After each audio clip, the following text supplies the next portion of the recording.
Hello, my name is Rosalind Zacharias, and I'm the Employment Specialist for the Steps to Success program. I'm back again today with another workshop for you guys on what you need to know about COVID-19. So we all know about the pandemic that's going on, and the pandemic that's basically rocked our world, changed a lot of things, a lot of the way that we do things. So we thought it was important to kind of do a presentation on some kind of basics about COVID-19 and what you need to know about it. As always, I like to give you guys some contact information and how to find us. This is our location information. We're located on Kings Road. And if you are interested in our program, we offer completely free services in three facets: career coaching, financial coaching, as well as income support, completely free to our clients. If you're interested in our program or interested in possibly joining, you can give us a call at 904-730-8256. Now let's go ahead and get started.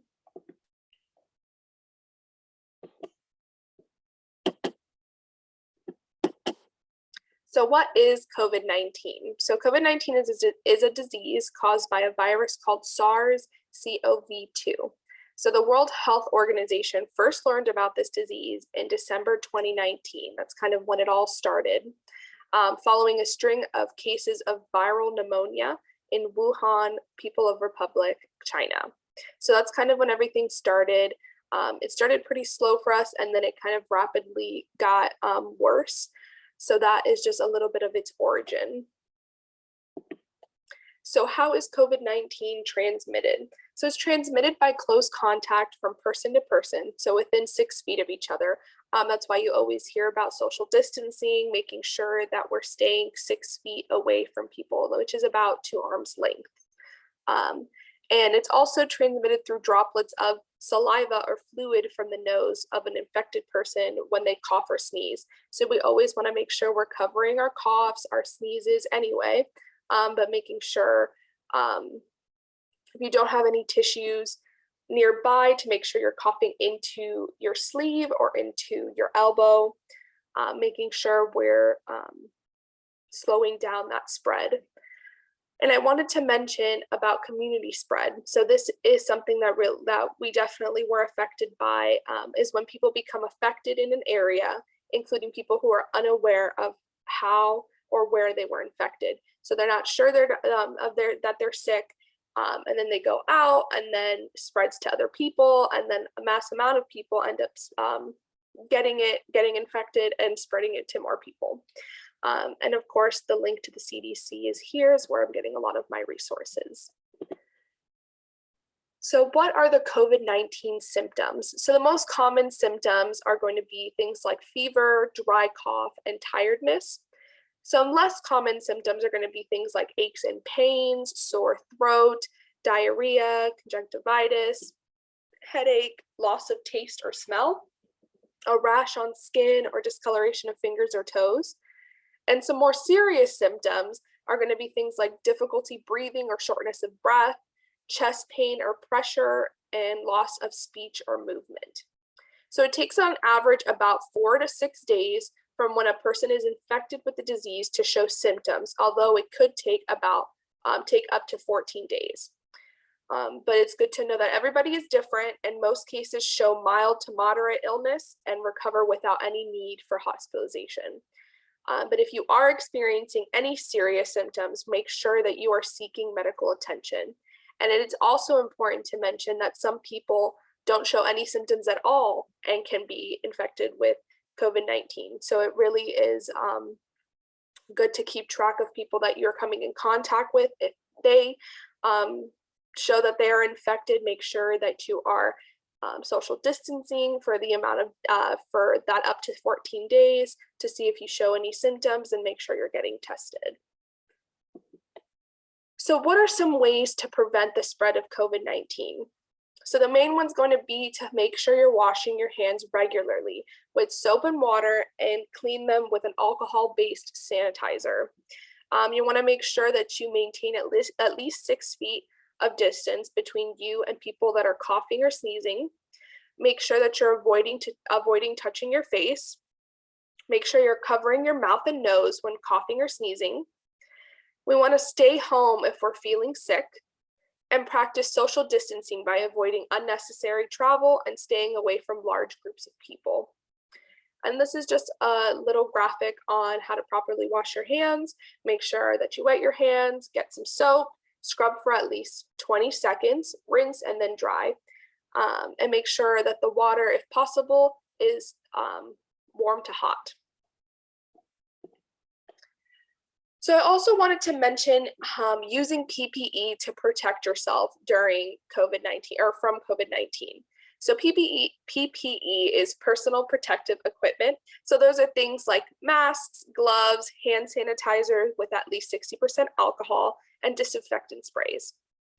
So I did want to mention that the CDC, as of May 2021, that states that fully vaccinated people no longer have to wear masks or physically distance in any setting except where required by federal, state, local, tribal, or territorial laws, rules, and regulations, including local businesses and workplace guidance. So if you are fully vaccinated, you are not required to wear a mask unless the location requires you to wear a mask.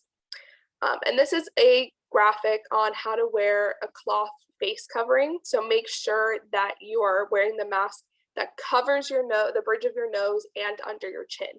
And make sure that the loops of the mask are also tightened so that it's snug around your face without any gaps. So we want to make sure that you're not wearing your mask below your nose, you're not leaving your chin exposed, you're not wearing your mask loosely so there's gaps, that we're not wearing masks that just cover our mouths, and we want to make sure that we're not pushing our masks under our chins. So again, these are just some examples of personal protective equipment and how to wear your cloth face covering or your masks. So where can you get tested / vaccinated in Duval County? So I wanted to provide you guys with a link on where to get your COVID-19 testing if you believe you have been infected with it or you come in contact with people and you want to get tested. You can go to www.jacksready.com/COVID testing to see where your closest COVID testing site is. And I wanted to also give you guys some resources on state-supported vaccination sites. So these are some of the state-supported vaccination sites. We have Regency Square Mall, and I also provided all the information on there, whether you need to have an appointment or if they're walk-ups. We have Regency Square Mall, Edward Water College, Legends Center, and Celebration Church. Also keep in mind that Lutheran Social Services has been a few times a vaccination site, so so make sure you follow Lutheran Social Services on Facebook to know and get updated on if we are going to be a vaccination site again, when that will be, and get information on that too. So what should you do if you get sick with COVID-19? So I know it's definitely not something that we're wanting, but if that does end up happening, what should we do? So we want to make sure that we're self-isolating. We're staying home. We restrict outside activities except to get medical help. We don't go to school, work, and we stay away from public areas. Again, we want to make sure that you're safe and that the people around you are safe, that we're not spreading it if possible. And we want to avoid using public transportation like buses, taxis, and Ubers.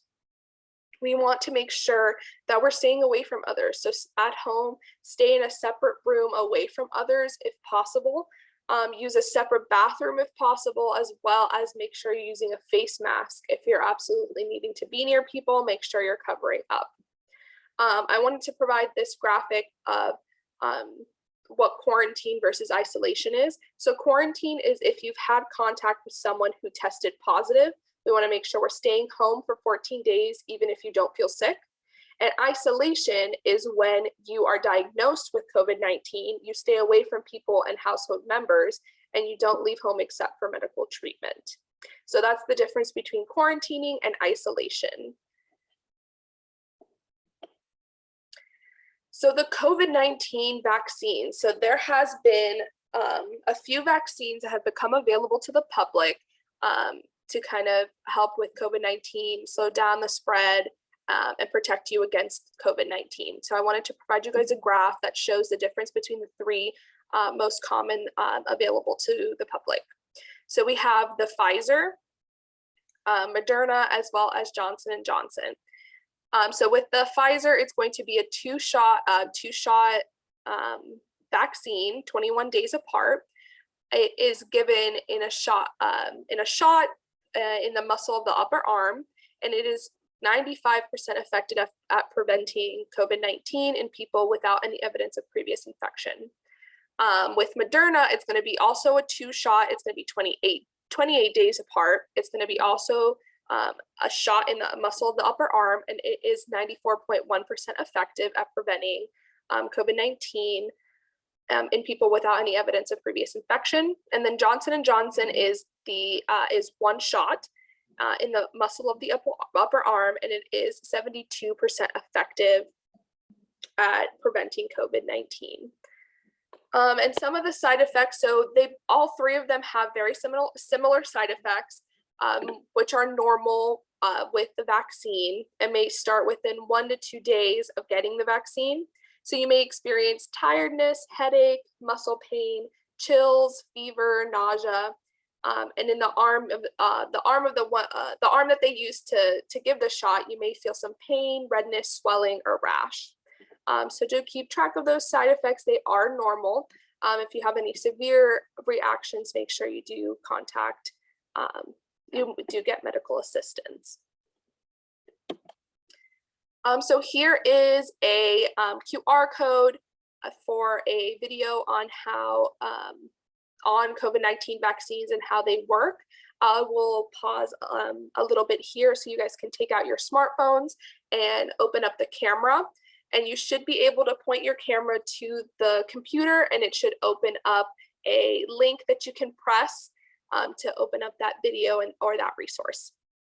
So I'll go ahead and give you a second, and we'll go ahead and move on, or you can always pause the video.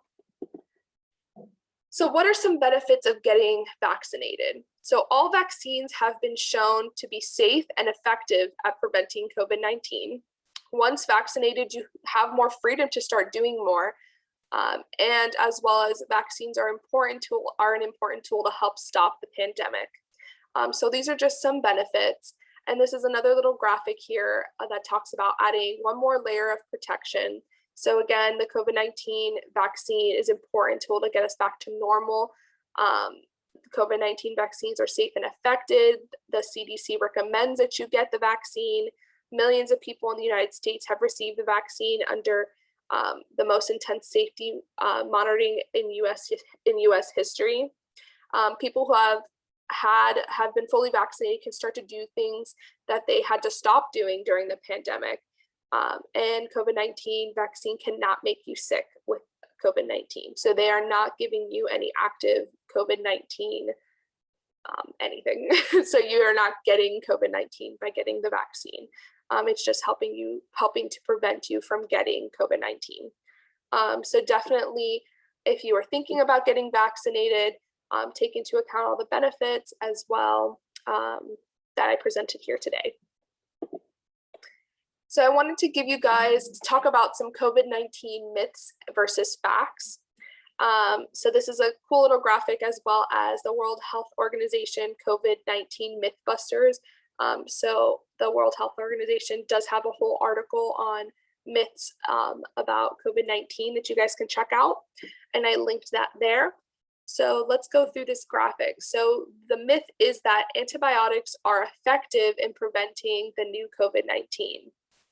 So that is a myth. The fact is that the antibiotics do not work against viruses, only bacteria. Another myth is that the mosquito bite can transmit COVID-19. While in fact, to date, there has been no evidence to suggest that COVID-19 could be transmitted by mosquitoes. Another myth is that exposing yourself to the sun can prevent COVID-19. While in fact, the evidence shows that COVID-19 can be transmitted in any weather temperature. And the last myth here is that drinking alcohol can prevent COVID-19. While in fact, excessive alcohol consumption can actually increase your risk of health problems in general. So lastly, here are some just helpful links and resources that I use while making this presentation, as well as for you to be more informed about COVID-19. We have the Florida Health Department. We have the Center for Disease Control, or the CDC, and also the World Health Organization. So if you want to do more research on COVID-19 and also find out what Florida is doing specifically about COVID-19, you can go to these resources and links. And if you want to learn more about steps to success, you can take a moment to open up those smartphones again and use this QR code that will open up to our website, so you can learn more about steps to success. And that is the end of the presentation today. If you guys have any questions, please do leave a comment and make sure to like our video. Let us know that you liked our content, and I hope you guys have a great day. Thank you so much. Bye-bye.